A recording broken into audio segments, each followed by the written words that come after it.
Ok. Muy bien. Última sesión de historia del Reino Unido. Muy bien. Empiezo a compartir justo ahora. Share. Ok. Vale, muy bien. Ok. Bueno, historia de Inglaterra, parte número 4. Una pequeña agenda incluye, bueno, como mencionaba, la sesión anterior había sacado la historia de los Estados Unidos de Norteamérica y le iba a poner en esta lámina de acá. Historia de esta nación y su guerra de independencia. Hablaré un poco sobre la reina Victoria, sobre los momentos más importantes del reinado de la emperatriz de la India, la reina Victoria, y sobre el siglo XX, que es un tema que, bueno, creo todos conocemos, pues tiene eh, consecuencias, tiene efectos en el presente. Tenemos mucha más información, es una historia mucho más conocida, pues. Dividido en 3 puntos: conflictos armados, guerras mundiales, conflictos armados en los cuales el Reino Unido se vio involucrado, eh, y las guerras mundiales, desde una perspectiva mundial, realmente. Conflictos armados donde participó, por supuesto, el Reino Unido, varios eventos importantes del siglo XX y, bueno, las fuentes bibliográficas, por supuesto, las tendrán al final. Les daré algunas recomendaciones, algunas ya las tienen, he agregado 2 más. Bueno, ¿por qué hablar de la historia de los Estados Unidos de Norteamérica? Bueno, nada más y nada menos que la gran pérdida de Gran Bretaña en toda su historia.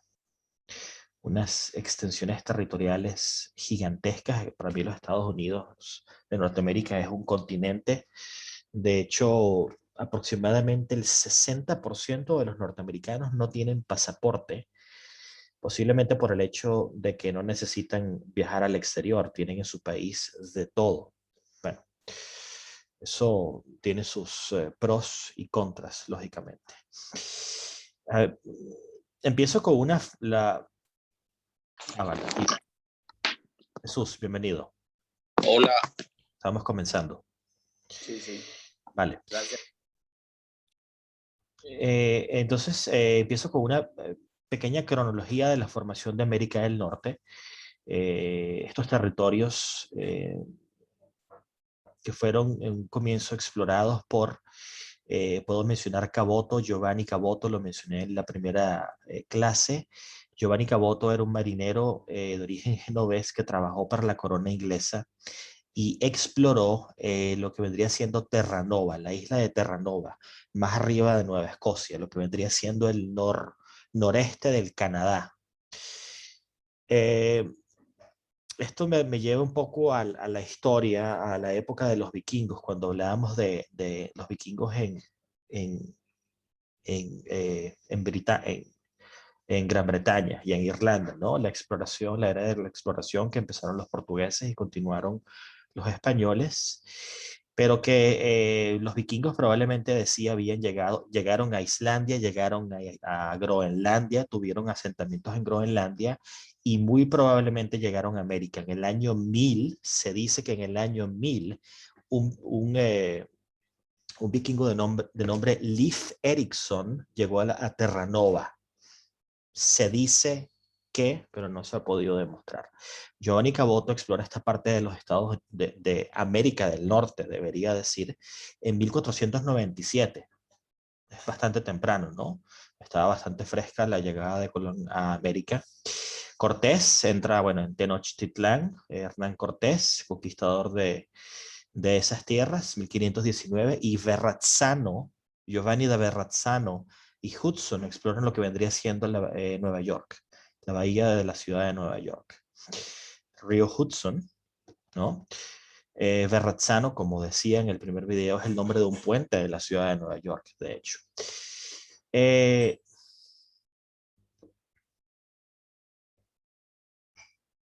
Cabeza de Vaca y Coronado exploran lo que vendría siendo el estado de Texas y el norte de México.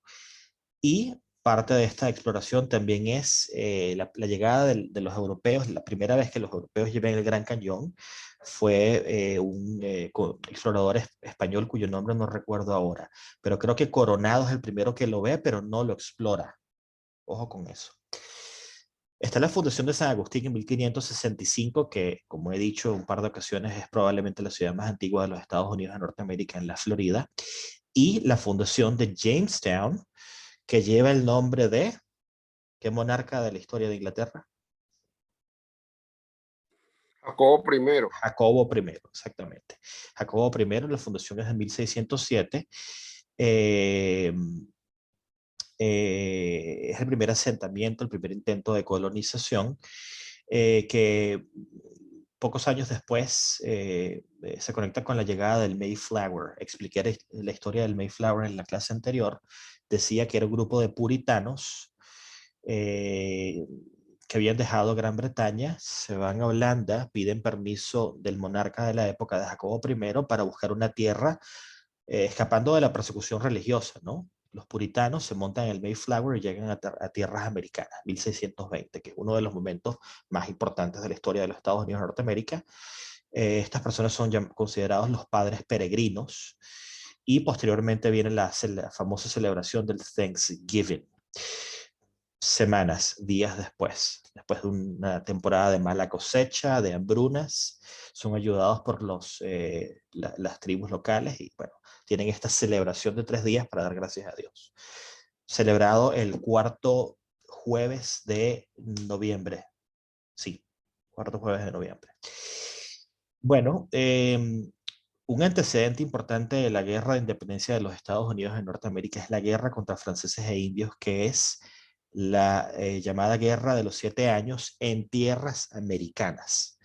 Básicamente es la lucha contra la colonización del Canadá por parte de los franceses. Termina la guerra con victoria de Gran Bretaña y con todas las posesiones que hay al norte de la Florida. Todo lo que vendría siendo la costa centro de los Estados Unidos hasta el Canadá pasan a manos británicas.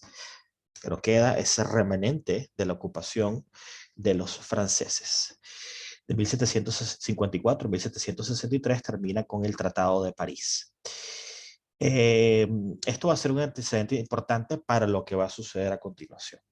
La guerra de independencia y nacimiento de los Estados Unidos de Norteamérica, que va del 63 al 83. Repito, la gran derrota de Gran Bretaña en toda su historia.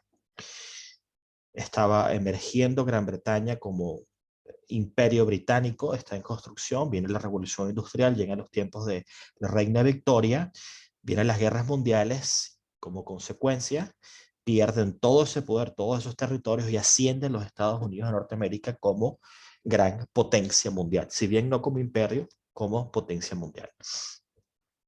En pantalla una imagen del Mayflower y del famoso monumento Mount Rushmore, que representa los rostros de 4 presidentes de los Estados Unidos de Norteamérica. Washington, Jefferson, Roosevelt, Theodore Roosevelt y Abraham Lincoln. Bueno, ¿cómo sucede la guerra? ¿Cómo se llega a la guerra? Si Gran Bretaña había estado colonizando todo un continente casi. La guerra de independencia, ha puesto rebeldes contra casacas rojas, los rebeldes, los patriotas contra los soldados británicos, los casacas rojas, los redcoats en inglés. Fue una guerra civil, prácticamente. No es una guerra entre diferentes naciones, una guerra civil. Muchas de las personas, muchos de los patriotas habían nacido en Gran Bretaña, o eran irlandeses, eran escoceses, tenían algún tipo de conexión con Gran Bretaña, con las Islas Británicas, y muchos eran descendientes, eran nietos, y bueno, había otras identidades también en América del Norte. Una parte del territorio había sido colonizado por los holandeses.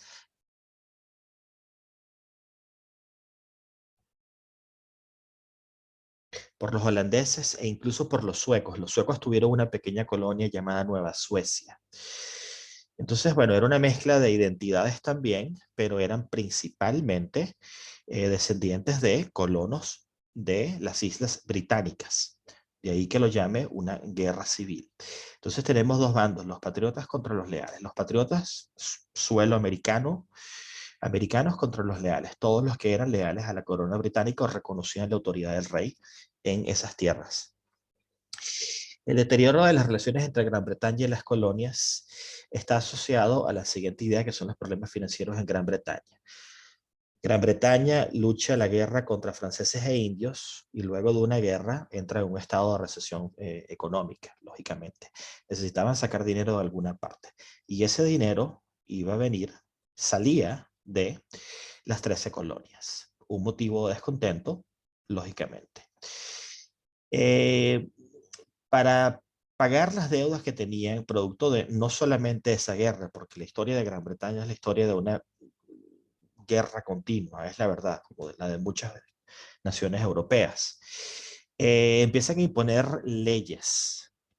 Las tres más famosas para mí son la ley de timbres, que era básicamente pagar un pequeño impuesto para la legalización de documentos en las colonias.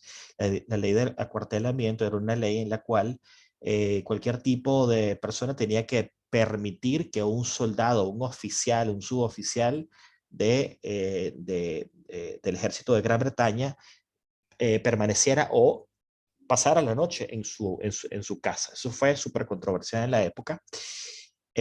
Lógicamente, ¿quién va a querer un casaca roja en su casa, no? Y la ley del té. La ley del té fue después de una revuelta que hubo de los primeros, del comienzo de la revolución, fue la única que dejaron.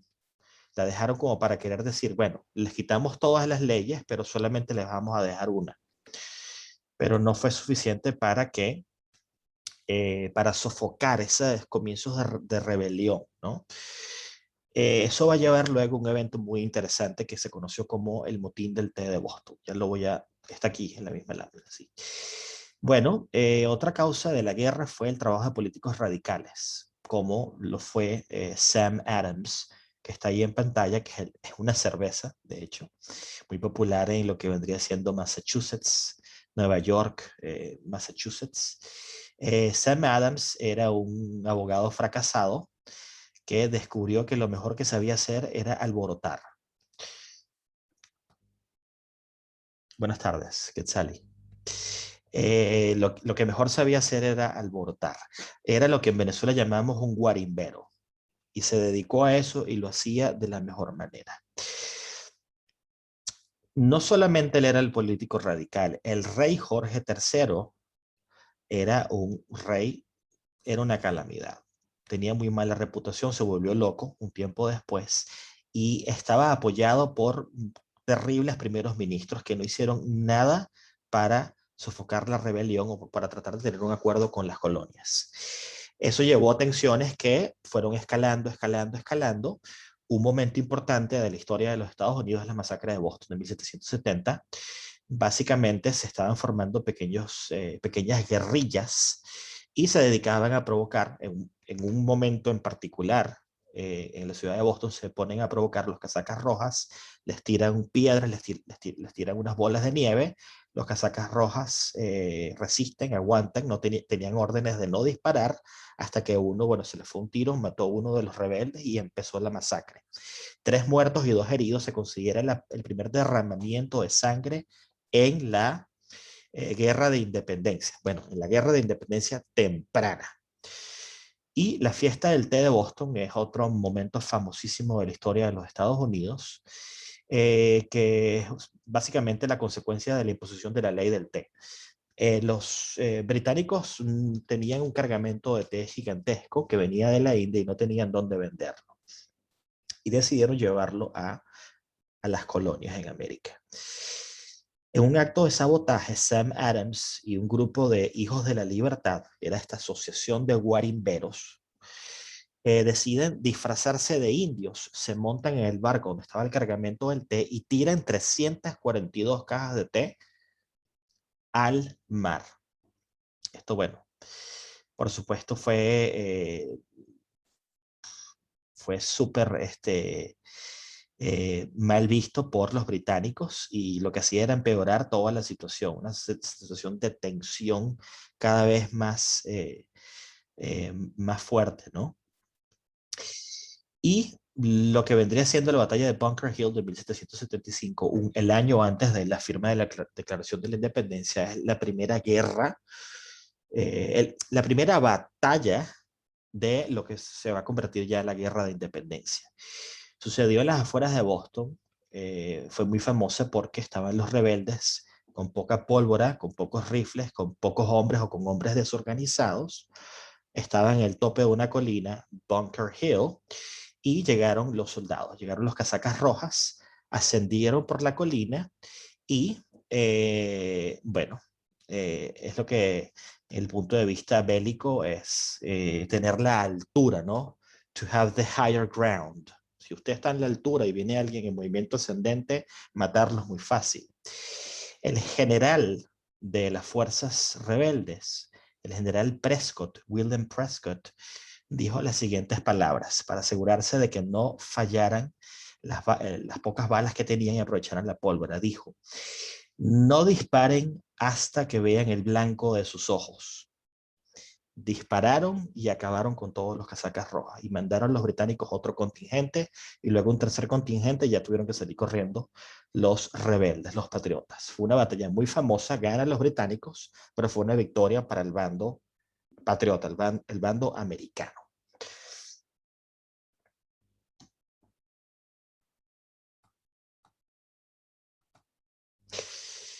El nacimiento de los Estados Unidos de Norteamérica. Bueno, el ejército continental liderado por George Washington, las 13 colonias son declaradas en rebelión contra la corona. Iba a suceder.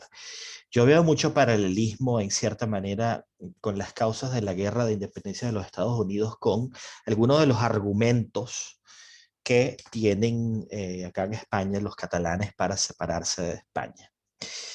Pueden estar de acuerdo o desacuerdo conmigo. Todo se reduce siempre a la economía, al dinero, a la independencia, a la autonomía, cuando se trata del dinero.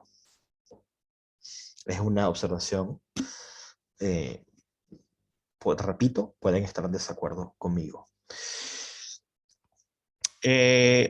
Bueno, viene la firma del acta de independencia. El presidente del Congreso, John Hancock, firma el acta de la independencia. La declara el 4 de julio de 1776, que es el día que se celebra la independencia, y posteriormente se van agregando 56 firmas. Con las personas que firmaron se conocen como los padres fundadores. Pero el hecho de que tú te declares independiente no te hace independiente. Y de ahí que, bueno, lógicamente, cómo iba a reaccionar Gran Bretaña ante tal acto de guerra, bueno, con las armas, lógicamente. Hablar de la guerra, todo lo que sucede es desviarme, lógicamente, del tema. Pero, bueno, concluyo con el fin de la guerra de independencia unos años después. No fue una guerra larga, en 1783, con el Tratado de París.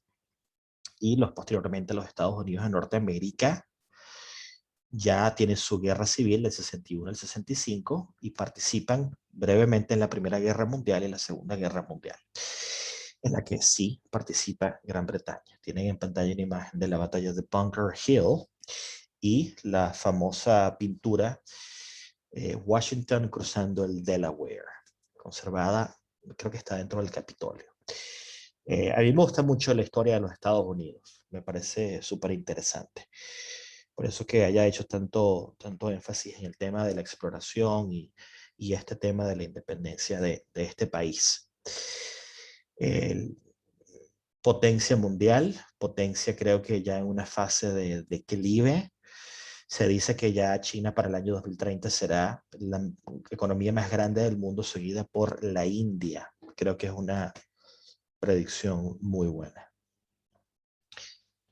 Vale.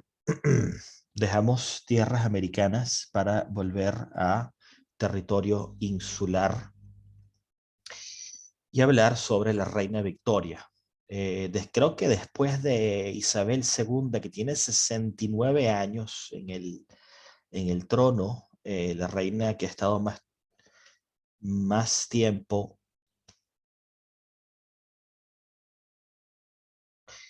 la reina que ha estado más tiempo es la reina Victoria, desde el 37 hasta 1901. Recapitulando todos los cambios históricos de las casas reales, nos quedamos en Estuardo. Cuando hablé de los Estuardo, hablaba sobre la reina Ana, que es la que, cuando se produce la unión, la consolidación de Gran Bretaña en 1707, Ana Estuardo no deja descendientes y es seguida por la casa de Hanover, que estaban emparentados por Jacobo I. Entra a la casa Hanover a gobernar Gran Bretaña y vienen los llamados Jorges. Jorge I, Jorge II, Jorge III, que es el de las colonias, el de la Guerra de Independencia, hasta llegar a Victoria. Hay dos reyes más, que son Jorge IV y Guillermo IV. Luego le sigue Victoria, Hanover, casa de Hanover. Un hecho importante del reinado de Jorge III que no podía dejar de mencionar es la Ley de Unión de 1801, Reino Unido de Gran Bretaña e Irlanda. Entonces pasamos de 1707, Gran Bretaña, a incluir el Reino Unido. Entonces tenemos las dos islas unidas en un solo reino. Gran Bretaña e Irlanda, toda Irlanda, con su población católica y su población protestante, y sus conflictos que continuaron por un largo tiempo y de cierta manera continúan todavía, a pesar de que haya una tregua o un fin de el llamado ejército republicano irlandés, ¿no? Ese estado de guerra civil que terminó en 1998. Bueno, la emperatriz de la India, título que obtiene durante el gobierno de Benjamin Disraeli, el mismo que dijo que Gran Bretaña era el taller del mundo. Es una época importante el reinado de la reina Victoria porque, bueno, para mí uno de los temas más interesantes es la exploración de África. Puse en pantalla una imagen de David Livingstone, el llamado padre de la exploración de África. Es un tema para mí muy interesante, muy bonito, terrible también. Eh, pero no sé, siempre me ha llamado mucho la atención. Puedo recomendar, si les interesa el tema, si quieren bastante detalle, un libro que se llama El sueño de África, que fue escrito por un escritor español que se llama Javier Reverte. Esta exploración de África, posteriormente, bueno, son colonias que se incorporaron al gigantesco imperio británico, colonias que posteriormente van a obtener su independencia en el siglo XX. Un evento que mencionó Daniel, que quise incluir en la presentación, eran las guerras del opio. Guerras que tienen consecuencias en el presente. Las guerras del opio del 39 al 42. ¿Alguien sabe qué fue lo que pasó en las guerras del opio?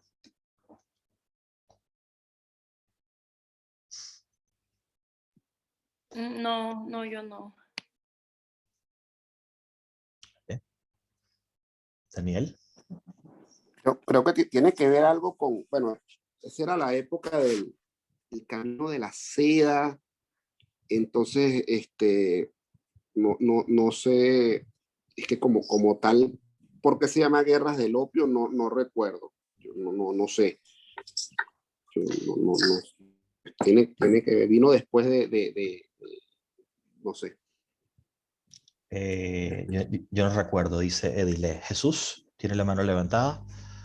Sí, yo no recuerdo exactamente, pero tengo entendido que algo así como que en la India, los ingleses que tenían varios enclaves comerciales en China, estaban tratando de hacer algún grado de monopolio en la utilización de opio. Y entonces, aparentemente el gobierno chino quería evitar que eso sucediera y ellos querían obligarlos a que de hecho mantuvieran el control y ellos tener el control de la compra y venta de opio. Y la China, el gobierno chino creo que consideraba que era como inadecuado para la población, pero ellos querían seguir en la venta del opio porque era un negocio muy lucrativo. Entonces creo que a raíz de eso ellos hacen alguna acción y hay una especie de levantamiento popular asaltan las legiones, los puestos de los distintos grupos europeos que estaban comerciando con la China. Y no sé, no recuerdo, pero creo que es algo como eso. Realmente lo puedes aclarar mejor tú, ¿no? Vicente. Vale. Sí, sí. Básicamente, Imperio Británico. Los británicos quieren comerciar con China. China se resiste totalmente a importar productos. Estaba totalmente cerrada, pero quería exportar sus propios productos, ¿no? Principalmente el té. De la India, Gran Bretaña tenía grandes cargamentos de opio. Llegan a la China y los intentan vender. Cuando los intentan vender, es ilegalizado por las autoridades chinas.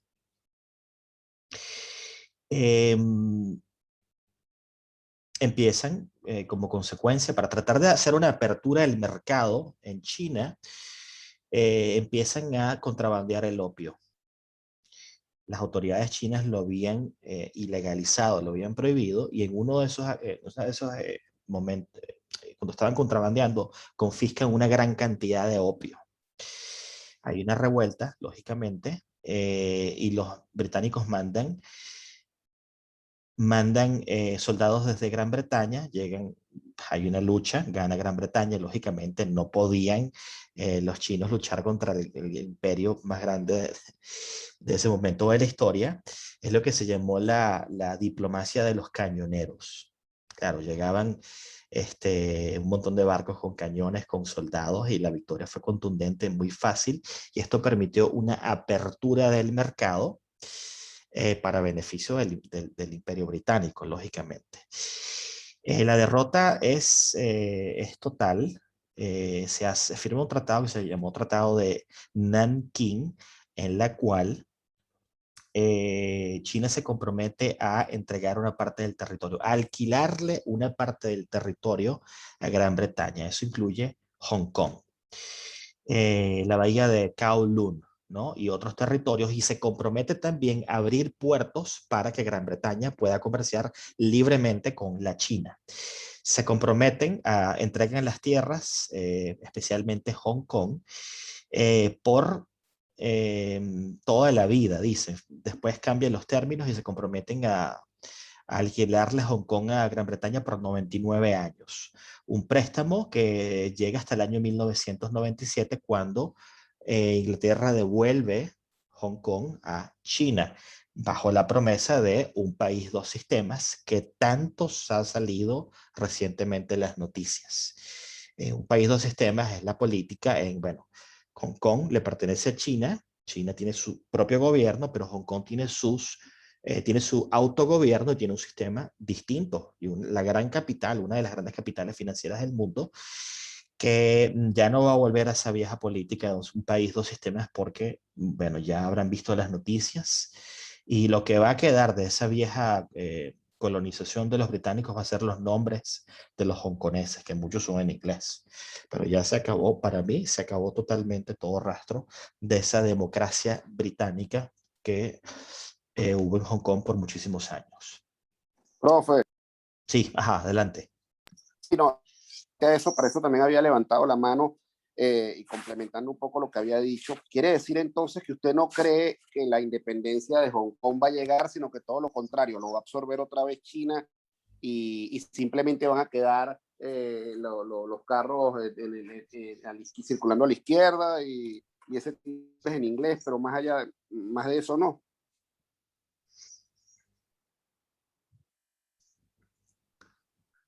Es hablar de política, perdonen, Sí. yo trato de no hablar de política, pero China No, lo que está lo en su digo es, gran momento, está en su gran claro. momento, es una No, potencia. yo no digo para hablar de política, sino que por lo menos yo pensaba que o sea, el reinado de la reina Victoria, como bien lo está diciendo ahorita, fue un reinado de gran expansión territorial, y bueno, yo creo estuvo en auge el imperio británico, ¿no? Más como esa época, creo que nunca. Entonces, fíjese, yo pensaba más bien que Hong Kong lo habían colonizado ellos, y resulta que fue fue consecuencia de un tratado, por esto mismo que explicaba de lo del opio, que fue una cesión por parte de China al Reino Unido. No sé si eso fue, no sé si pasó igual con Macao o con Macó, en el caso de Macó y los portugueses. No sé si es la misma situación. Bueno, sé que Macao forma parte de China, no hay disputa de ningún tipo. Sí, fue territorio de Portugal hasta 1900, hasta los 90, sí, ahora que lo mencionas. Sí, No recuerdo el tratado, pero sí, hasta los 90, que es como lo que llaman Las Vegas de Asia. Creo que es una super ciudad para las apuestas y todo esto. Fue en los 90, pero oye, no me acuerdo el nombre del tratado, pero efectivamente es algo parecido, ¿no? Perdón. Entonces, justamente porque fue una cesión, o sea, no fue un lugar, un territorio conquistado por el Reino Unido, fue entonces una cesión por parte de China, consecuencia de este tratado, de esto que comentaba, y entonces ahorita lo que se está es volviendo a, sí. bueno, a volver a tener el territorio, ¿no? Sí, lo que decía, guerras del opio, victoria de Gran Bretaña, tratado de Nanking, que incluye Hong Kong de por vida, dice de por vida, pero luego hay un cambio en las negociaciones y se hace un alquiler de las tierras de 99 años, que termina en 1997, que era lo que estaba diciendo. Es una consecuencia directa de las guerras del opio. Hong Kong, tal cual. Un tema álgido, un tema muy importante. Están los muchachos, los jóvenes, los de las protestas están escapando de Hong Kong, yéndose al Reino Unido. Se están yendo al Reino Unido porque es el único país que les puede dar cierto reconocimiento migratorio. La colonización de África fue posible porque a la par estaba la revolución industrial. Está íntimamente asociada. Es un momento de industrialización, de aumento de la población, y muchas de las tropas que obtienen que les permiten agrandar el imperio vienen de países como la India. Muchos de los soldados, probablemente yo creo que la mayoría de los soldados del Imperio Británico eran de las colonias, no eran de Gran Bretaña. Y muchísimos eran de la India. Y con esos son los soldados que mandaban a luchar las guerras, no iban ellos. Entonces sí, es una consecuencia efectivamente de la revolución industrial. También suceden al mismo tiempo. La revolución industrial realmente es una extensión de tiempo, ¿no? Como decía, que continúa hasta el día de hoy. Son dos eventos paralelos con muchas relaciones, efectivamente. Ve el video y, bueno, hablé sobre eso extensamente, Quetzalí. Hablé mucho sobre ciencia y sobre muchos conocimientos que ayudaron, que hicieron, permitieron que Gran Bretaña entrara en esa fase de revolución que, bueno, gracias a las ganancias, a la industrialización, a la industria, diferentes industrias, le permitieron expandirse, agrandar su población, incrementar su población, su economía y sus posiciones a nivel mundial.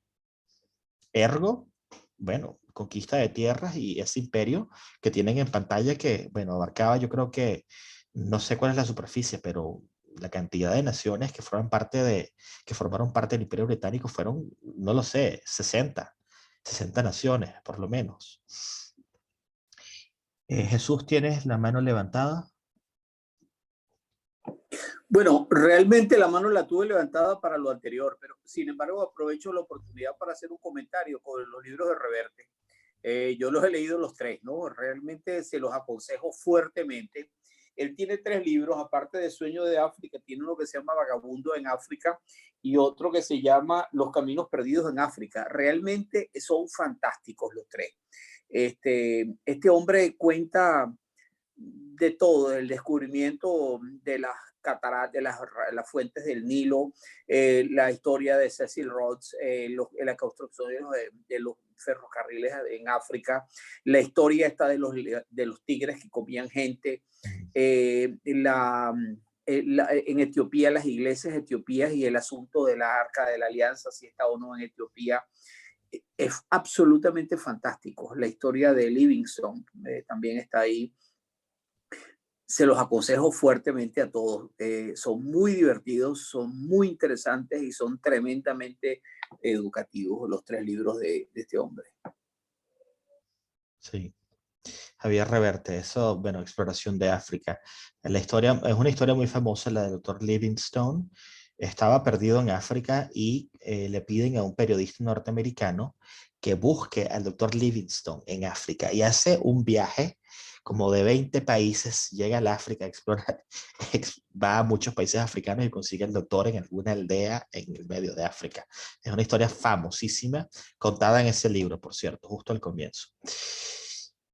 Bueno, como decía, los territorios del Imperio Británico, algunos ejemplos son la India, Egipto, Kenia, Uganda, Birmania, que está la cosa revuelta. Bueno, Myanmar, realmente, el nombre cambió. Sudán, que ahora son realmente dos naciones, se separaron. Sudán del Sur, de hecho, es el nombre de la nueva nación. Somalia, uno de los países más pobres del mundo. Sudáfrica, Australia, Canadá y Guyana, que tiene, bueno, voy a hablar sobre eso no, en esta lámina, creo. Guyana tiene, bueno, creo que no todos, pero hay diferentes nacionalidades en este curso. Guyana es un territorio que el 2/3 de Guyana lo disputa Venezuela. Venezuela reclama, que es lo que se llama zona de reclamación, 2/3 del territorio, todo lo que va del río Esequibo hacia el oeste. Es una gran cantidad de territorio.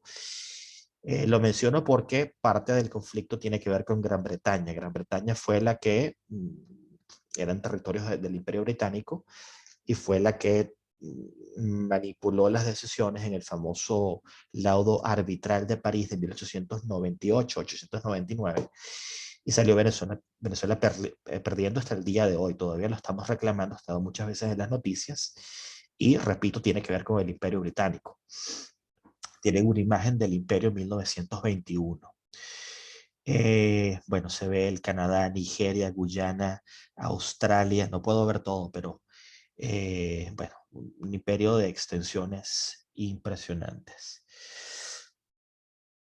Bueno, y una imagen de la reina Victoria a la derecha.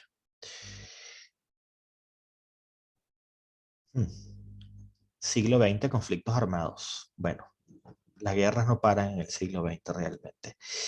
La guerra de los Boers de 1899-1902 fue una guerra que tomó lugar en Sudáfrica, básicamente el Imperio Británico contra los colonos de origen holandés en Sudáfrica. Victoria del Imperio Británico. La Primera Guerra Mundial del 14 al 18, la llamada Gran Guerra, participación de Gran Bretaña, Segunda Guerra Mundial, por supuesto, todavía hablamos de ella, todavía hacen películas de ella, tiene consecuencias en nuestras vidas, para mí siempre está presente de una u otra manera. La famosa Guerra de las Malvinas, que como latinoamericanos, todos en la clase, creo, es un tema de debate, como muchos otros territorios, ¿no? Del año 82, victoria total de Gran Bretaña, y la Guerra de Irak del año 2003-2011. Tienen una imagen en pantalla de Tony Blair, primer ministro laborista, que se involucra en la guerra, aliado de George Bush y José María Aznar, que yo todavía no he podido entender por qué España se involucró en la guerra de Irak. No lo entiendo. Pero bueno, y una imagen de Winston Churchill y Margaret Thatcher, primer ministro, durante los años 80 del Reino Unido, junto con las tropas al finalizar la Guerra de las Malvinas del año 82. Victoria total de Gran Bretaña, proporción de bajas 3-1. 750 soldados argentinos muertos y solamente 200 británicos. Fue una guerra, bueno, terrible, año 82. Solamente voy a hablar de la Primera y la Segunda Guerra Mundial, repito, de una forma muy global, porque fueron auténticamente guerras mundiales. Como decía, la Primera Guerra Mundial, la Gran Guerra, es un nombre que se le da también, la que se llamó la guerra para terminar todas las guerras. Bueno, poco ingenuo. Pero dadas las dimensiones de la guerra, se pensó, pues fue una deducción, un pensamiento lógico, ¿no? Comienza tradicionalmente se dice que empieza con el asesinato del archiduque Francisco Fernando el 28 de junio de 1914, aunque esto realmente es la gota que derrama el vaso. Para mí, como siempre he dicho, las causas de la Primera Guerra Mundial no son tan claras, No hay como unas causas bien definidas como si las tuvo la Segunda Guerra Mundial. Mi punto de vista. La situación estaba, sí, había competencias entre diferentes potencias, había colonias en África, Alemania tenía colonias, Gran Bretaña tenía colonias, eh, poderes en ascenso, ¿no? El Imperio Austrohúngaro, Turquía, diferentes tensiones, conflictos en los Balcanes también, y estalla la guerra. Dividida en dos bandos, Austria, Hungría, el Imperio Austrohúngaro, Alemania y Turquía, Imperio Otomano, llamada la Triple Alianza Poderes Centrales. Y del otro lado, Francia, Gran Bretaña, hay un error ahí, Rusia, Italia y los Estados Unidos que llegan justo al final de 1917 para terminar la guerra. Llamados los aliados a la Triple Entente. Conflictos más famosos, puedo mencionar el Marne, Galípoli, Verdún y Somme. Es una guerra de trincheras principalmente en campo abierto, una guerra brutal, atroz, famosa por el uso de armas químicas. Y bueno, de vez en cuando siempre aparece algún video, alguna noticia, algún artículo de prensa cuando consiguen armas químicas enterradas, especialmente en Bélgica y Francia. Sucede continuamente. Igual con la Segunda Guerra Mundial. Alemania está llena de bombas sin explotar y seguirán apareciendo. Y cuerpos también. Termina con el Tratado de Versalles del 28 de junio de 1919, una gran humillación para Alemania, una causa que nos va a llevar a la Segunda Guerra Mundial. Y justo después del fin de la Primera Guerra Mundial, bueno, desencadena la Revolución Rusa, uso de armas químicas, especialmente gas mostaza y derivados del cloro. Sí, y un gas que se llama fosgeno, si no me equivoco. Armas químicas que fueron completamente ilegalizadas después de la Primera Guerra Mundial, pero que algunas naciones usan todavía en secreto, como saben muy bien. Cambios geopolíticos, bueno, el fin del Imperio Austrohúngaro y pérdida de tierras de Alemania también. Una de las causas de la Segunda Guerra Mundial, consecuencias económicas y financieras especialmente para Alemania. Posteriormente vendrá el famoso crash de la bolsa en los Estados Unidos en 1929, una situación económica muy dura para Gran Bretaña y una de las causas que nos va a llevar al desmembramiento del Imperio Británico. No solo por sus dimensiones, sino porque los imperios cuestan dinero, las tropas hay que pagarlas también. Uso de submarinos y tanques por primera vez, aunque creo que los submarinos ya aparecen en la Guerra Civil de los Estados Unidos de Norteamérica. En imágenes, bueno, la Guerra de Trincheras. Les recomiendo 1917, la película es excelente, muy buena película sobre la Primera Guerra Mundial. Salió hace 2 años aproximadamente. Muy buena película, muy estresante, pero está muy bien hecha. Ya tiene Netflix, profe. No, no está ¿No en sabe? Netflix, está en Amazon Prime. Ok. Amazon Prime Video. Está Sí. gratis. Ah, qué bueno, perfecto. Sí, en Prime.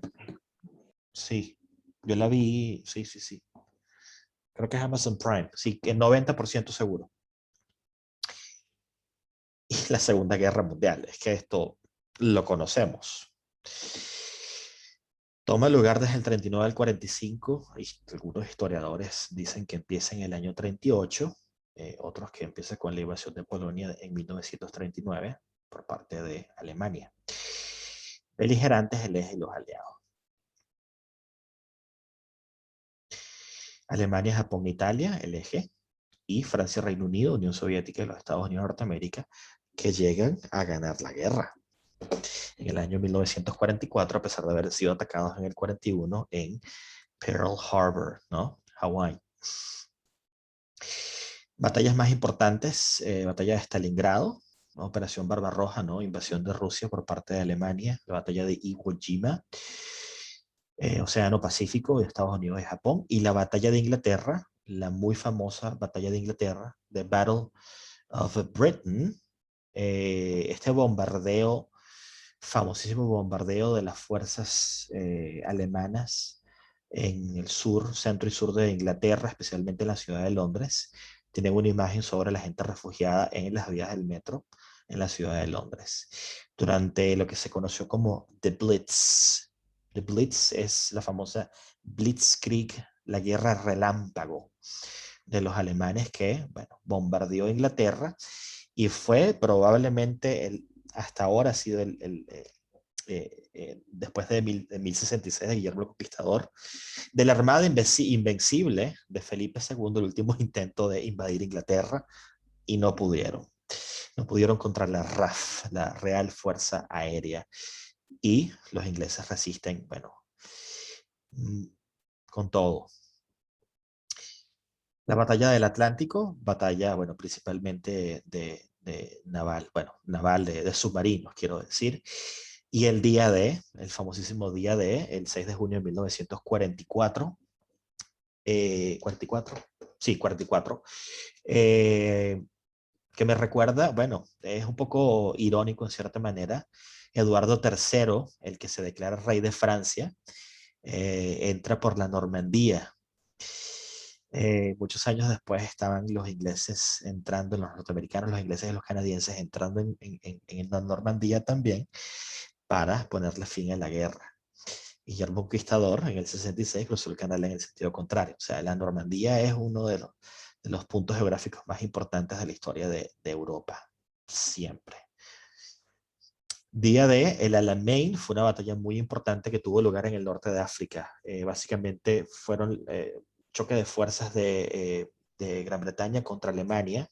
Aquí toma protagonismo el famoso general Montgomery y el famoso, uno de los pocos generales honorables de Alemania, el general Erwin Rommel, que tiene que cometer suicidio después de que descubren que estaba involucrado en la Operación Valkyria. En esta batalla Alamein, la derrota de Alemania por parte de Montgomery es bastante famosa en la historia de Gran Bretaña, la historia moderna. Y la batalla de Midway, Océano Pacífico, Estados Unidos contra Japón. Termina la guerra con la capitulación de Alemania y Japón en 1945. Bueno, otros hechos, conflicto más sangriento y grande de la historia, para mí la auténtica, la gran guerra mundial fue la Segunda Guerra Mundial, mucho más que la primera.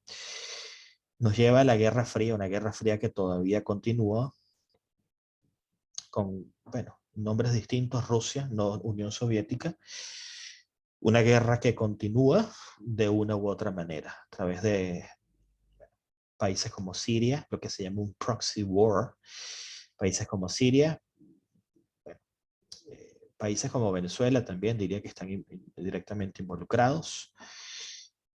Hace 2 días, 3 días, los rusos atacaron, unos hackers rusos atacaron un oleoducto en los Estados Unidos y están quedándose sin gasolina. Eso es una forma de guerra fría moderna, es una forma de guerra cibernética. Es lo mismo, para mí es el mismo conflicto. A pesar de que la Unión Soviética terminó hace muchísimos años, la Guerra Fría continúa. Sale las Naciones Unidas, sede, bueno, la ciudad de Washington, los Estados Unidos de Norteamérica, y la OTAN, la Organización del Tratado Atlántico Norte, que es una de las pocas organizaciones que le puede hacer frente a la amenaza rusa, bueno, desde la época, ahora en adelante, hasta el futuro, ¿no? Uso de bombas atómicas, ahora les pongo una imagen sobre eso, división de Alemania, República Federal Alemana, República Democrática Alemana, una historia que me parece muy interesante, la historia de Alemania, una historia terrible, infame, pero famosa también.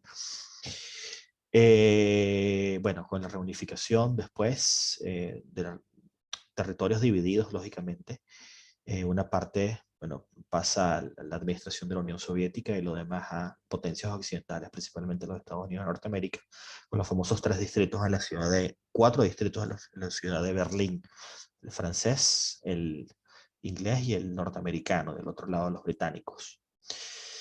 Y el Holocausto, entre otras múltiples consecuencias. Tienen una imagen de una catedral. ¿Cuál es esa catedral y por qué la puse?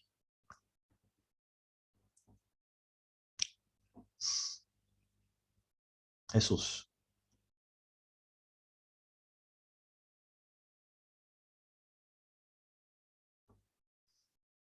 Adelante, Jesús.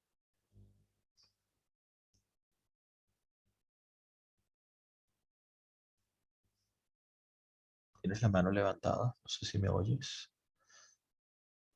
Perdón, que no había quitado el silenciador. Perdón, no estoy seguro qué es, pero se me ocurre que pudiera ser Coventry. Ahora fíjate, yo quería hacer un comentario acerca de la Segunda Guerra Mundial. Los alemanes destruyeron Coventry en Inglaterra y se hicieron una venganza miserable destruyendo la ciudad de Dresden. En represalia precisamente por el bombardeo de Coventry. Se me ocurre que podría ser esa la situación, la imagen que tú estás viendo. Pero en todo caso, las destrucciones mutuas de ambas ciudades son una muestra fehaciente de la miseria de la guerra. Quería comentar que la Primera Guerra Mundial sí es la llamada la Gran Guerra en Inglaterra, y de hecho en los colegios en Oxford, hay en casi todos los colegios grandes de larga duración, de larga prosapia, tipo Magdalen College o All Souls o Exeter o ¿cómo se llama? Christchurch, tienen grandes placas en donde hablan de las personas que murieron, los scholars que murieron durante la guerra. Ellos llamaron la Gran Guerra, quizás no por la magnitud del número de muertos o el número de conflictos, sino por el impacto psicológico tan inmenso que tuvo la Primera Guerra Mundial sobre ellos. Yo creo que la fantasía de ir a la guerra como una aventura y con ánimos victoriosos se acabó para siempre. El romanticismo de luchar se acabó para siempre con la Primera Guerra Mundial, porque dejó claramente al desnudo la miseria humana. Dejó claramente al desnudo que quien tenía un más alto nivel cultural, económico, nobleza, etcétera, no era precisamente el más adecuado para dirigir las batallas y tomar las decisiones, sino las personas realmente preparadas para ello. La Primera Guerra Mundial, muchas de las decisiones se tomaron por personales de la nobleza o de altos estratos socioculturales, económicos y sociales, y realmente fueron catastróficas. Y de hecho, los grandes conflictos en el Somme, etcétera, acabaron precisamente con esa noción heroica y grandiosa de lo que significaba luchar para transformar la guerra en lo que es realmente una miseria y una catástrofe social y humana. Para siempre se perdió el romanticismo. Por eso es la Gran Guerra, a diferencia de la Segunda Guerra Mundial, en donde ya las pieles estaban curtidas y donde todo sabía que era una tragedia. Bueno, no sé. Sí, sí, totalmente de Probablemente acuerdo. mucho romanticismo en mis palabras. No, no, no, estoy totalmente de acuerdo. Lo que decía de la guerra de las trincheras, de las trincheras, una guerra horrenda. Veas 1917, unas condiciones terribles, ¿no? Con armas químicas, llenos de barro, animales muertos, o sea, montañas de cadáveres, o sea, una cosa espantosa. Daniel. Sí, sí. Y otra cosa que quería ver, complementando un poquito lo que decía el doctor, también fíjense que cuando comenzamos a ver las clases y las primeras guerras en los primeros tiempos del Reino Unido, y, ¿se acuerdan cuando hablábamos de que, bueno, en tal batalla murieron 500 personas, 1000 personas, 1500, y eso para ellos en esa época era, bueno, muchísimo, pero uno pudiera como que extrañarse de que tan pocas personas, y ya eso ya decretaba que la guerra se ganaba. Pero lo que decía el doctor, lo que dice el doctor es cierto, en el sentido de que aquí en la Primera Guerra Mundial ya se comenzó a demostrar que bueno, que la cantidad, bueno, primero había más tecnología, las armas eran diferentes, comenzaron los tanques, comenzaron, como bien dijiste, las armas químicas, eso te da una apertura o una manera en la cual van a haber muchos más muertos en cada conflicto, van a durar muchos más. Entonces yo creo que eso ya nada más por ahí, y en la Segunda Guerra Mundial también se ve, ya nada más por ahí, pues se espera una catástrofe histórica como toda, ¿no? Efectivamente, efectivamente. También, bueno, íntimamente relacionado con la revolución industrial, la producción en masa, la mecanización también de la guerra. No es lo mismo luchar con una espada, ¿no? Que Sí, claro. el arma Gatling, la famosa arma Gatling, ¿no? Esta que girabas la palanca y disparaba. Bueno, eso es siglo Por XIX. un poco Eso, relacionado con mi especialidad que me comentabas al principio de la clase. Yo que soy traumatólogo, bueno, la traumatología como especialidad y la cirugía general también se desarrolló, se vino a desarrollar fue después de la Segunda Guerra Mundial. Con las guerras, lamentablemente, fue que a partir de ese contexto fue que se comenzaron a desarrollar por lo menos la especialidad donde yo ejerzo y la cirugía general también. sí. Recordando un pensamiento de Albert Einstein, quien le escribe una carta a Harry Truman, advirtiéndole que los alemanes estaban a punto de construir la guerra atómica. Le escribe una carta pidiéndole que se adelante. Y bueno, de ahí nace el famoso proyecto Manhattan, que es el que construye la bomba atómica. Hacen este famoso ensayo en el atolón de Bikini y posteriormente tira la bomba en Japón, en Hiroshima y Nagasaki. Él dijo en una oportunidad, no sé con qué armas lucharán durante la Tercera Guerra Mundial, pero sí sé con cuáles en la cuarta, con palos y piedras. Y es el terror de la Tercera Guerra, ¿no? Miren lo que está sucediendo en Israel en este momento, y ya voy a hablar de eso. Es terrible la situación, terrible. Sí. Bueno. Y fíjate que ahora que hablabas de bombardeo, porque vas a hablar ahora de la reina Isabel, que así va a terminar la clase, pero lo que quería hacer mención es que cuando hablabas de los bombardeos de Londres, y creo que en eso si tiene algo más que decirnos el doctor Jesús también, uno de los motivos por los cuales la reina Isabel segunda es tan querida y sigue siendo pues, un pilar fundamental en la sociedad inglesa, es porque en esos bombardeos a los cuales tú haces referencia, en los cuales ellos como su papá y su mamá, pues el rey Jorge VI y la reina y las dos princesas, ellos pudieron perfectamente haberse ido de Inglaterra y sin embargo no se fueron, ellos se quedaron en los bombardeos.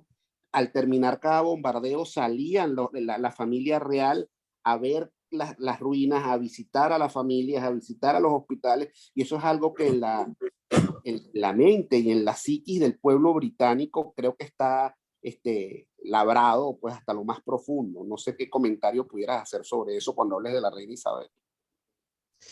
Algo importante son los famosos mensajes de radio que mandaba Churchill. Ya se había fundado la BBC, sí, ya estaba fundada la BBC, y estas alocuciones fueron muy famosas porque precisamente sembraban, trataban de dar calma, ¿no? Y no hacer a la gente entrar en pánico en medio de ese famoso Blitzkrieg sobre Londres. Sí, una familia, bueno, que tuvo que lidiar con esta situación, el famoso rey Jorge III, que es el mismo que aparece en la película The King's Speech, que era tartamudo. Jorge VI. Jorge VI, sí. Bueno, la reina Isabel empieza el reinado en el año 52 y Jorge VI creo que vive toda la guerra, la Segunda Guerra Mundial. Sí. Bueno, me falta mencionar otras cosas sobre la guerra. También me faltan otras láminas. Voy a apurarme. Sí, es que me faltan como 5 láminas, creo. Catedral de Coventry, efectivamente. Coventry. Vale. Bueno, sobre la reina Isabel II hice algo un poco más que eso de eventos importantes del siglo XX que durante su reinado, Daniel. Pero bueno, le damos la vuelta. ¿Por qué puse la imagen de la izquierda? ¿Por qué? ¿Qué flores son esas y por qué la puse? Eso se ve por Inglaterra, por todos lados. Unas amapolas, ¿no? Son amapolas. ¿Y qué significa? ¿Por qué la amapola? ¿Y qué simboliza? Yo creo que tiene que ver con los soldados que murieron en la guerra, ¿no? Y eso es un evento que ellos hacen anualmente en Inglaterra para recordarlos. ¿Cuándo? Y acaba de ser, creo, o a finales de año, no me acuerdo. No me acuerdo. Desde las guerras napoleónicas, Eso se remonta a las guerras napoleónicas. Bueno, sí, siglo XIX, siglo XX, Primera Guerra Mundial. Las flores, principalmente en Europa Central, después de las grandes batallas, después de que quedaba la tierra arrasada completamente por los tanques y la movilización de tropas, las flores que salían con muchísima facilidad eran las amapolas. Y en múltiples ocasiones quedaban los cadáveres y salían las amapolas. Entonces veías un montón de cadáveres rodeados de bosques de amapolas. Y la amapola se convirtió desde ese momento en el símbolo del caído en batalla, de aquel que da su vida por su patria. Y la amapola, siempre en Reino Unido, uno ve amapolas por todos lados.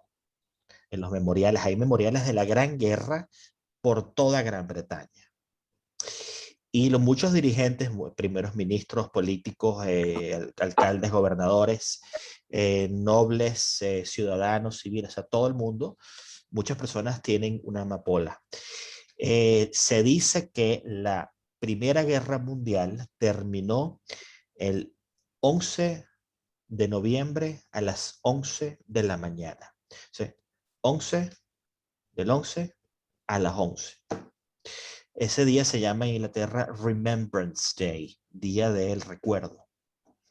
Ese día salen las amapolas. Bueno, una imagen de un tanque de la Primera Guerra Mundial y, bueno, armas químicas, ¿no? En la tumba del soldado desconocido que queda en la abadía de Westminster, ahí hay amapolas. Sí. Y la reina y general, bueno, se lo he visto a ella, pero no sé si en otros miembros de la familia real también, cuando se visten de negro en algo que tiene que ver justamente con esto, con la tumba del soldado desconocido, lo que sea, si se fijan arriba, pues como adorno, como en el pecho, se colocan una amapola, no sé si es natural o no sé cómo, pero roja, cosa tal cual, como sale en la imagen. No, muchas son de plástico. No Sí, todas puede ser de son. plástico, pero es el simbolismo, ¿no? Sí. Se ve muchísimo, siempre, por toda Gran Bretaña, siempre, todo el año se ve. Bueno, ok. Bueno, una imagen del famoso Enola Gay. Enola Gay era la madre del piloto que lanzó la primera bomba atómica. Little Boy se llamaba la bomba. Coronel Paul Tibbets.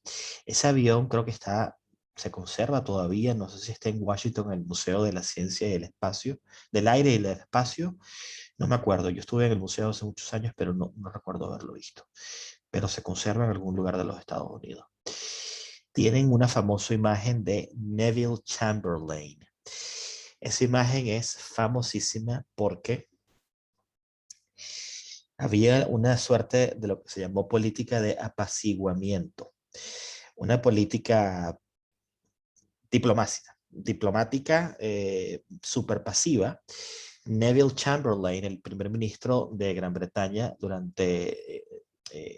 justo antes de la Segunda Guerra Mundial, viaja a Alemania, se reúne con Hitler y hace unos pactos que se conocieron como pactos de Múnich, en los cuales Hitler se compromete a no seguir agregando tierras a Alemania, tierras principalmente en Polonia y República Checa, lo que se llamaba la región de los Sudetes, la región que está justo al lado de Dresden, de la Baja Sajonia.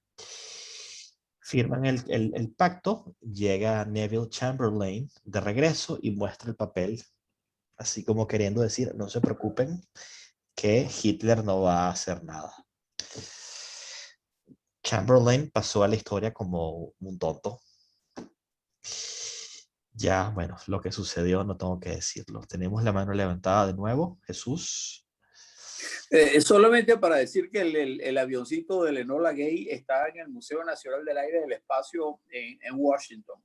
Es parte del Smithsonian. Sí, lo está conservado ahí. Y, bueno, creo que tú lo viste hace años. No sé. Debe haber estado ahí. Bueno, Sí. el general Montgomery, batalla de la Alamein, ¿no? Y hablé sobre eso y la conferencia de Yalta, Mar Negro, península de Crimea, Stalin, Truman y Winston Churchill, primer ministro durante la Segunda Guerra Mundial, lo que se considera el inicio de la Guerra Fría. Y varios eventos importantes que toman lugar durante el siglo XX, durante el reinado de Isabel II. Recapitulando, solamente para el tema de las casas reales, que era donde quería llegar, la reina Victoria se casa con Alberto de Sajonia-Coburgo-Gotha, miren el nombre que tenía, y tienen a Eduardo VII. Viene la Primera Guerra Mundial y se cambian el nombre. Al final, los monarcas británicos son alemanes. Primera Guerra Mundial, Alemania, Gran Bretaña, Reino Unido contra Alemania, se cambian el nombre, se pone Casa Windsor, que es la misma casa de Isabel II. Bueno, su padre fue Jorge VI, como lo mencionó Daniel hace unos minutos. Los eventos más importantes del siglo XX para mí durante el reinado de Isabel II son, bueno, llega a su fin el Imperio Británico, como decía, el imperio en sus grandes dimensiones no logra mantenerse, viene la Primera Guerra Mundial, y bueno, se va desmembrando lentamente. 40 países, 40 independencias entre el 45 y el 60. Dos de las más importantes, India y Pakistán, en 1947. Tensiones que continúan el día de hoy por la población musulmana en Pakistán y principalmente hinduista en la India y musulmana también. Aquí aparece, lógicamente, el rol de, tengo que mencionarlo, de Mahatma Gandhi liderando la resistencia pacífica, exigiendo el fin del dominio colonial de Gran Bretaña en la India, la joya de la corona, la joya del Imperio Británico.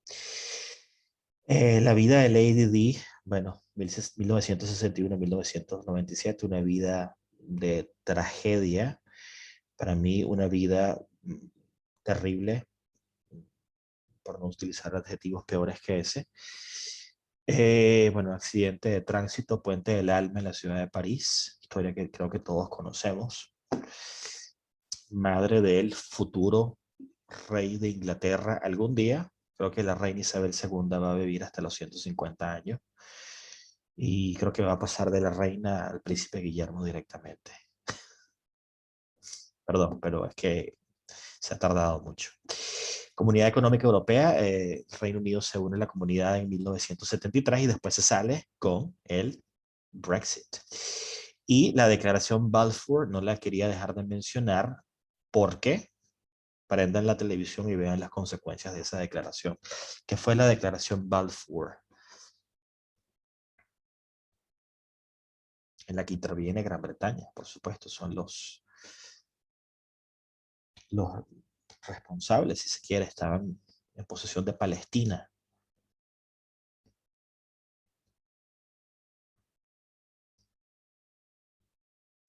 La declaración Balfour es esa carta que tienen en pantalla, que fue escrita por el ministro de Relaciones Exteriores del Reino Unido, Arthur Balfour, en el cual el gobierno británico expresa su apoyo al futuro establecimiento del pueblo judío en territorio palestino, territorio que ellos estaban controlando. Eso produjo más tarde la declaración de la independencia, la formación del Estado de Israel en 1948, mientras era jefe de Estado era David Ben-Gurión, primer presidente de Israel. Repito, un evento muy importante en la historia de Inglaterra, responsabilidad de esta nación, con consecuencias en el presente y en el futuro. Esto continúa. Están bombardeando Tel Aviv, lanzaron 100 cohetes anoche, creo, evacuaron el aeropuerto, están las alarmas por todas partes en Jerusalén, en Tel Aviv. Para mí, un conflicto sin solución. Eso no tiene solución. No hay negociación posible. Irlanda, repito, en el año 1801 se une a Gran Bretaña, aparece el Reino Unido, pero continúan las divisiones, los problemas en territorio irlandés, población católica, antimonárquica, que no reconoce a los monarcas británicos, y el norte protestante, que quiere seguir siendo parte del Reino Unido. Más adelante se crea el Estado Libre Irlandés en 1922. Básicamente, Irlanda tiene derecho a un parlamento, a un ejército y autonomía, autogobierno, pero sigue reconociendo a el monarca. No es suficiente. Unos años después se hace una constitución y finalmente Irlanda se convierte en república en 1949. Ahí aparece, bueno, justo en los primeros 25 años del siglo XX aparece el famoso ejército republicano irlandés, el IRA, que busca, por supuesto, recuperar o reunificar Irlanda del Norte y la República de Irlanda, norte y sur, el Ulster con la República de Irlanda. Esto llega a su fin después de muchísimos años de guerra civil, de conflicto, en 1998, en lo que se conoció como acuerdos del Viernes Santo, Jueves Santo o Viernes Santo, creo que es Viernes Santo, acuerdos del Viernes Santo de 1998. Cese el fuego, disolución del IRA. El IRA ya no existe hasta donde tengo entendido. Grupo terrorista. Bueno, dice uno. Dice uno, es como la ETA, ¿no? La ETA, Eso. yo no me lo creo, perdón, pero esas armas están por ahí todavía. Así es. Es que es hablar de política, pero sí, ETA, IRA, guerrilla colombiana, no van a entregar las armas porque es perder el poder, a menos que te metas en la política. Y eso sí es una muy buena estrategia. Siglo XX, pues, como dije, bueno, se unen en el 73 a la Comunidad Económica Europea, la Unión Europea, posteriormente se convierte en Unión Europea y se salen durante, bueno, siglo XXI, lógicamente. La votación toma lugar en el año 2016, gana el Leave y finalmente, después de 5 años de negociaciones y de conflictos, el 1 de enero de este año ya se salieron totalmente por artículo 50 de la Unión Europea. Es un país totalmente separado, todavía continúan las negociaciones y bueno, el problema es que ambas partes quieren lo mejor de dos mundos. Durante las negociaciones del Brexit apareció lo que se llamó the Irish Backstop. La piedra de tranca de esas negociaciones, ya voy a terminar, sí, un minuto, fue que los acuerdos del Viernes Negro, el cese del fuego del IRA, la disolución del IRA, incluían una frontera totalmente libre entre República de Irlanda e Irlanda del Norte. Pero como Irlanda del Norte forma parte del Reino Unido y votaron a favor de salirse de la Unión Europea, esa frontera tenía que cerrarse, pero era parte de los acuerdos del Viernes Santo. No sé cuál es la solución. Creo que la frontera sigue abierta. Es lo que le conviene al Reino Unido y a la Unión Europea y permite mantener la paz entre Irlanda del Norte y la República de Irlanda. Nadie quiere que vuelva la guerra civil. Tiene una imagen de, bueno, famosas calles de Belfast con grafitis del ejército republicano irlandés y la declaración Balfour de 1917. Les recomiendo, si les interesa el tema, explorar el tema a fondo, como ya había mencionado en varias ocasiones, libros de Isaac Asimov sobre historia. La formación de Inglaterra es excelente. Me ayudó muchísimo con esta presentación. Es un libro que he leído un par de ocasiones, me lo sé bastante bien. Enciclopedia Británica es una excelente fuente de información, pero tienen que pagar. Y la BBC es una fuente inagotable de información, de historia, de cultura, de política, de economía, de todo, del Reino Unido y del mundo. bbc.com. Una fuente de información que utilicé fue la Europa de las 5 Naciones. Bueno, libros de historia hay 50 millones. Estos son los que he utilizado para mis presentaciones. Breve historia de Inglaterra está muy bien. Se los recomiendo. Acá lo tengo. Breve historia de Inglaterra. Duncan Townsend. Alianza Editorial. Está muy bien. Es largo, pero está muy, muy bien. Me ayudó muchísimo a preparar todo el material. Historia de Inglaterra de Woodward. Ese sí es un libro un poco anticuado. Y bueno, les mencioné en el video anterior este video, si les interesaba el tema de mitología nórdica, por Neil Gaiman, escrito por Neil Gaiman, mitología nórdica. Este es el libro de la formación de Inglaterra. Es bastante antiguo, sí, pero está muy bueno.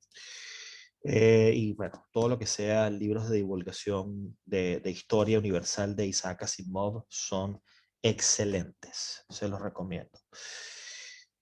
Bueno, nada más de historia. Creo que no tengo nada más para recomendar. Los demás son de divulgación científica. Bueno, ¿algún tipo de comentario final? Profe, entonces una preguntita que quería hacer antes para terminar. Entonces, se cambió el nombre de la familia a Windsor por el hecho de que los Habsburgo y Gotha, al ser alemanes en el contexto de la Segunda Guerra Mundial, por eso cambiaron a Windsor. Contexto de la Primera Guerra Mundial, efectivamente. Pero Windsor, el nombre era por qué motivo, o sea, ¿por qué sacaron Windsor y no, o sea, no? ¿Por qué estrictamente Windsor? Ajá. No, o sea, Keine Ahnung, como diría en alemán. Keine Ahnung. Que lo sacaron, porque yo había visto, no sé dónde lo sacan. La historia de Hanover, como usted dijo, pero yo pensé que era, o sea, entonces Coburgo-Gotha es por el esposo. Sí, el esposo de la reina Victoria, aquí lo puse. Sí. Alberto de Sajonia-Coburgo-Gotha. Saxe, en inglés es Saxe, Coburg-Gotha. Ajá. Saxe, Ajá. eso lo puse en castellano. Okay. Efectivamente. Jesús. Bueno, más allá de mi anglofilia, tengo que hacer unos comentarios que son claramente derogativos contra Inglaterra, porque es que es absolutamente imprescindible. Los ingleses han robado, han engañado, se han beneficiado, han usurpado a todo el que lo puedan hacer a lo largo de toda la historia y a lo largo de todo el mundo. Se han robado piezas arqueológicas, artísticas, han aprovechado las poblaciones, no se han mezclado con ellas, han creado fantasías para poder controlarlas, han creado negocios fantasmas, simplemente para lograr transformar una isla con limitados recursos en una gran potencia. Nadie puede quitarle su inteligencia, pero nadie puede negar que han sido realmente unos auténticos pillos en la historia. Y digo esto porque los ingleses a lo largo de precisamente esa búsqueda del poder y los recursos han creado algunos de los conflictos más grandes de la historia de la humanidad. Y como un ejemplo típico es el conflicto del Medio Oriente. Conflicto que alcanza unas proporciones absolutamente pantagruélicas desde hace décadas y que no tiene visos de mejorarse. Los ingleses usurparon el territorio, se metieron allí, cambiaron las reglas, cambiaron las fronteras, cambiaron la forma de manejar la política, crearon estados fantasmas donde no los había y después hicieron promesas falsas para poder salir de ellas. Y han creado los conflictos que no pareciera que se pueden resolver no solamente en el Medio Oriente, sino también en el sureste asiático. Lo mismo en África. Facilitaron y mantuvieron y perpetuaron la miseria del pueblo africano. Perpetuaron, mantuvieron, nunca se mezclaron en las Indias occidentales y crearon sociedades fantasmas que en teoría son miembros del Commonwealth, pero no tienen con qué mantenerse desde el punto de vista económico, político y social. Y todos sufrimos las consecuencias de ello. O sea, Gran Bretaña, independientemente de los grandes logros culturales, la importancia del idioma, la importancia de formas de hacer la vida, más allá de todo eso, Gran Bretaña está dentro de las personas dentro de los grupos humanos que en la historia han hecho más daño en las poblaciones humanas, y eso es un punto de vista muy personal. Y no solamente desde el punto de vista de la actitud y la acción, sino también del punto de vista de la planificación. La leyenda negra contra España es una maniobra política que los ingleses han manejado con gran asertividad. Y me encantaría, si es posible, que en una de las clases se pudiera tocar este tema. Entiendo que es político, pero también es un tema de una impresionante actualidad, porque la leyenda negra española que trata de desvirtuar completamente los grandes logros de la hispanidad, no es más que una maniobra política urdida desde Inglaterra y manejada con gran asertividad, donde España es el gran pillo. Sin embargo, ¿y dónde quedan las acciones de los ingleses? ¿Dónde queda la destrucción de comunidades? ¿Dónde queda la ausencia de mezclarse con las comunidades? Inglaterra ha sido un imperio depredador y eso ha sido así a lo largo de muchas centurias. Y digo esto porque es así. Cuando uno hace el análisis de la historia de los últimos siglos, se da cuenta de que esa ha sido la actitud de Inglaterra desde las patentes de corso dadas por Isabel hasta las realidades políticas de las últimas décadas, de las medianas y finales décadas del siglo XX en distintas zonas de la Tierra. Así que bueno, perdónenme la agresividad, pero No, está bien. más allá de mi anglofilia, porque realmente admiro muchas cosas de los ingleses, no puedo dejar de sentir que hay cosas muy malas. Yo quiero hacer un comentario también. Sí, sí, adelante, adelante. Ajá. Sí, bueno, me parece muy interesante el comentario del doctor. No, yo lo que sí quería hacer mención es en el sentido, es muy difícil tocar estos temas históricos sin caer finalmente en política. O sea, por más de que uno intente, van muy relacionados. Y a mí siempre, como comentaba el profesor inicialmente, a mí también me ha llamado mucho la atención lo que es la independencia de los Estados Unidos y ese proceso.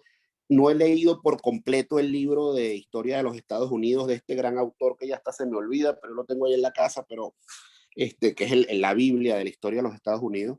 Después me acuerdo del autor. Pero el asunto es que lo que a mí sí me llama la atención es que si bien es muy cierto lo que dice el colega, el doctor Jesús, yo creo que hay algo que a mí siempre me ha llamado la atención, es que, ok, sí, es verdad, Inglaterra se ha mostrado ante el mundo así y a lo mejor uno habla con un inglés y te dirá, bueno, debe ser que los españoles cuando colonizaron América no violaron indios y no robaron oro y no robaron y no se metieron. Pero la cosa no es buscar quién hizo más daño o no a lo largo de la historia de la humanidad. Yo sí creo que sería motivo de análisis y siempre me ha llamado mucho la atención cómo nosotros fuimos colonizados por parte del Imperio Español y cómo los norteamericanos fueron colonizados por parte del Imperio Británico. Eso lo hace, la colonización nuestra fue totalmente distinta por medio de capitanías generales, de virreinato, cuando la colonización que tuvieron los ingleses en Estados Unidos a través de esas colonias, porque es que a fin de cuentas el origen fue distinto. Tú mismo lo mencionaba el profesor. El Mayflower llega con peregrinos que huyen ellos querían ejercer su religiosidad, su religión, con libertad, y por eso ellos mismos buscaron la manera de emigrar hacia otros territorios. La colonización nuestra en Hispanoamérica fue algo totalmente distinto. Eso por un lado. Entonces me parece un tema bien interesante, ¿no? Lo que tiene que ver con comparar las dos colonizaciones, la nuestra en Hispanoamérica y lo que fue la colonización en América del Norte por parte de los ingleses. La otra cosa que quería mencionar también es que se me pasó. Bueno, se me fue la idea. Era un poco eso, ¿no? Vale, vale, muy bien. Gracias por esos comentarios. Bueno,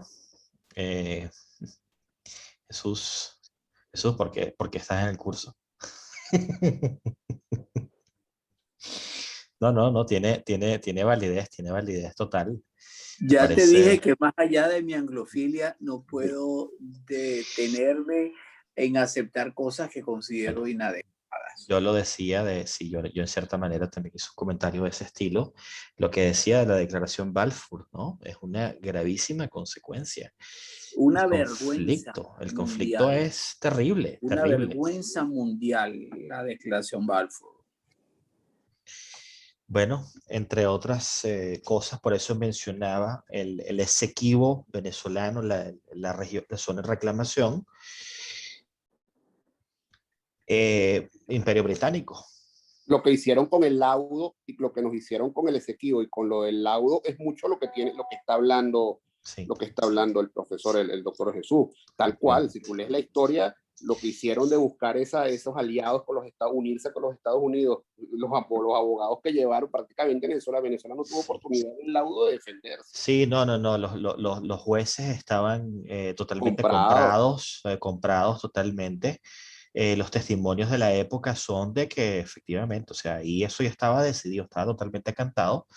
Hay muy buena información de la BBC sobre, sobre ese tema. Ya me acordé lo que iba a hablar, profesor, y disculpe que me prolongue, pero es que esto si no lo digo ahorita se me va a olvidar. Vale. Habiendo conocido estas primeras clases de la historia de Inglaterra, muy interesantes en verdad, no conozco mucho tampoco la historia de España a cabalidad, pero lo que quería decir es que, fíjese que habiendo conocido un poquito el origen, de dónde viene toda esa gente, yo creo que no tiene, si a mí me preguntan, y con todo respeto para los españoles que me escuchen, o más allá, aparte de los regionalismos, yo pienso que no tiene nada que ver el derecho autonómico o de independencia que pudiera tener un escocés, y más aún un irlandés de Inglaterra, a lo que pudiera tener un catalán o un gallego. El vasco es diferente.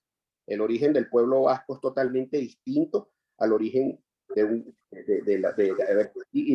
catalán y del gallego.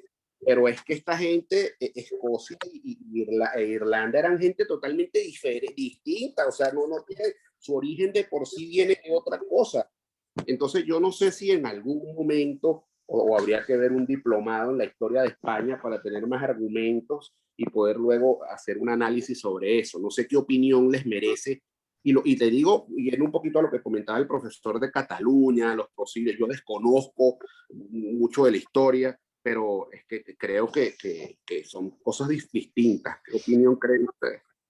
Bueno, yo te voy a decir algo muy sencillo, algo muy, sé que tienen que irse ya también, bueno, ya nos pasa, a mí no me importa pasarme el tiempo, lo digo por ustedes, aunque para mí es un poco tarde. Para mí, yo sí sé más de la historia de España, he leído bastante. Para mí España empieza en los Pirineos, la antigua marca hispánica de Carlomagno. Usted cruza los Pirineos y usted está en España. El pueblo vasco. Argumentos a favor, argumentos en contra. Es un tema muy controversial, es un tema complejo. Eso ya es para otra clase con más tiempo. Es un tema que yo estoy totalmente en contra, por supuesto, tengo que decirlo. Tienen sus argumentos y como los tienen los escoceses también. Lo que pasa es que efectivamente acabamos de hacer 4 clases, 6 horas de 2000 años de historia. Y desde los tiempos de Eduardo el Sanquilargo, desde antes, bueno, los romanos es otra cosa, pero desde Eduardo el Sanquilargo estaba Inglaterra invadiendo Escocia e invadiendo Gales. Y poco después invadiendo Irlanda. Mencioné la matazón que hubo en Drogheda de Oliver Cromwell. Mataron a 3000 personas después de que se habían rendido, por ejemplo. Entonces, a pesar de que mantenían cierta independencia, al final terminaron convirtiéndose en el Reino Unido y en 1707 en Gran Bretaña y después en Reino Unido. Y los conflictos continúan. Irlanda sigue separada y va a seguir separada. Irlanda del Norte, que es parte del Reino Unido, y la República de Irlanda. Yo creo que ellos no creen que vayan a recuperar esas tierras. Y lo de Escocia está calientico. Y lo de Escocia, Escocia tuvo su referéndum de independencia y lo perdió.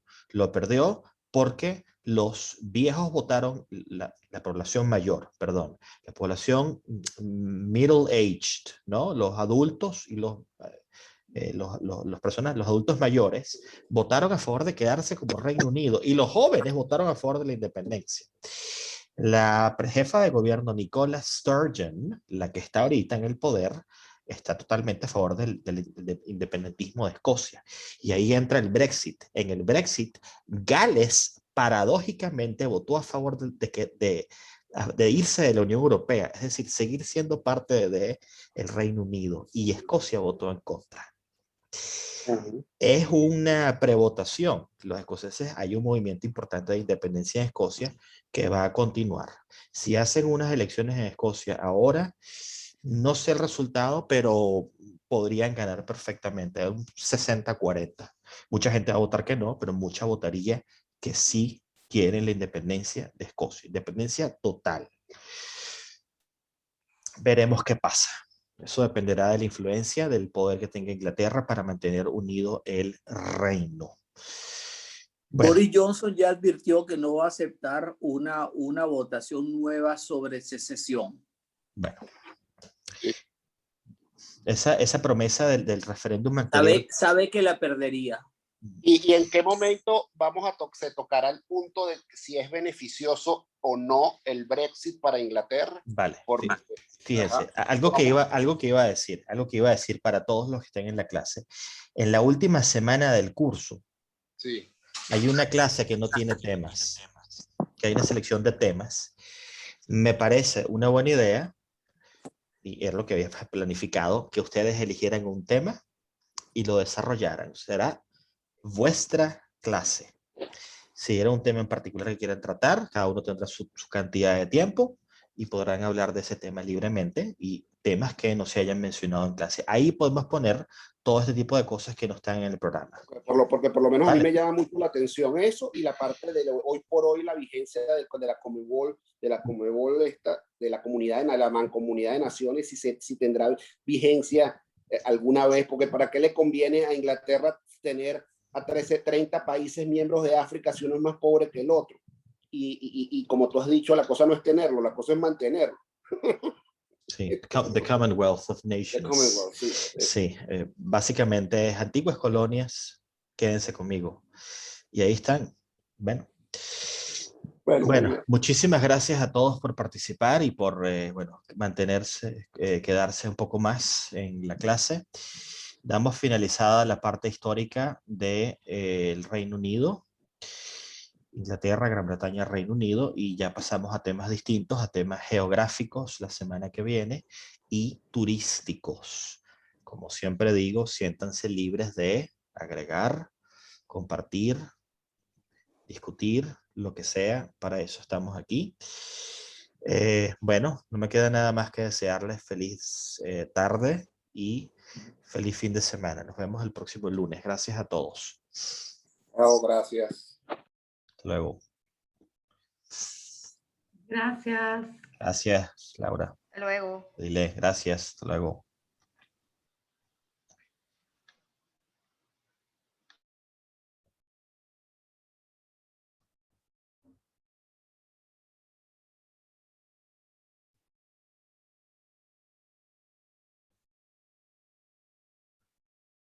Sí, ahora aquí.